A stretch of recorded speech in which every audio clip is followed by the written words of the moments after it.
Hello बच्चों, let's read the question. The question says gap between division phase and start of DNA replication is called 1 G1 phase, 2 G2 phase, 3 M phase, 4 interkinesis. तो question में हमसे बोला है कि actual division phase और DNA replication stage के बीच में जो गैप आता है उस फेज को हम क्या बोलते हैं. हमारे पास 4 गिवन ऑप्शन है, हमें 4 ऑप्शन में से करेक्ट ऑप्शन को चूज करना है.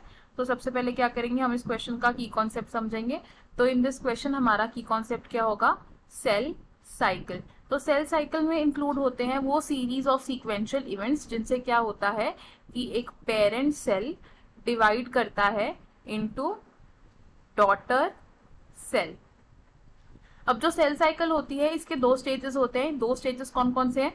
फर्स्ट स्टेज को हम कहते हैं इंटरफेज और सेकंड स्टेज को हम कहते हैं एम फेज. इंटरफेज क्या होता है, इंटरफेज होता है एक प्रिपरेशन फेज जिसमें सेल खुद को डिवाइड करने के लिए प्रिपेयर करता है.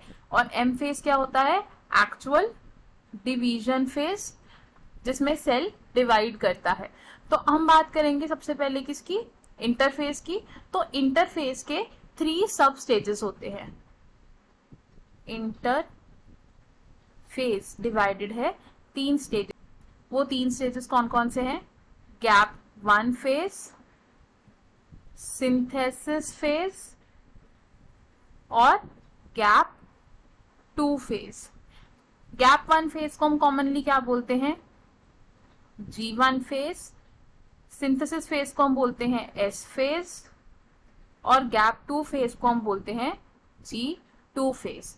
तो गैप 1 फेज क्या होता है या G1 फेज क्या होता है, ये होता है the phase between cell division and DNA replication. क्या है ये, phase between division and DNA replication. Next is synthesis phase. Synthesis phase वो फेज है जिसमें क्या होता है, डीएनए की रेप्लिकेशन होती है.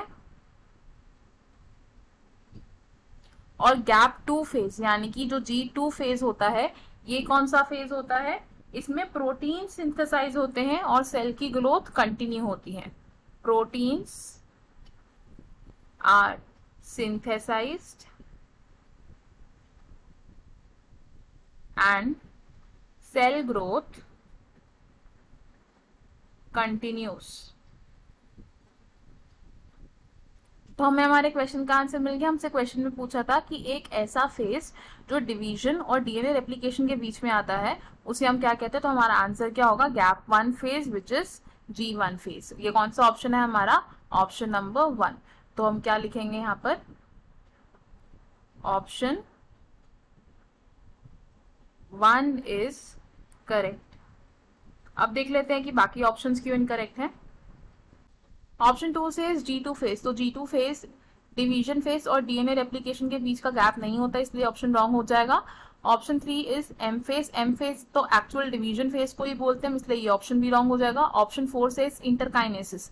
इंटरकाइनेसिस होता है the phase between meiosis 1 and meiosis 2, तो इसलिए ये ऑप्शन भी रॉन्ग होगा. एंड हमारा करेक्ट और फाइनल आंसर क्या है, ऑप्शन 1 यानी कि G1 phase. I hope you understood it well. All the best. Thank you.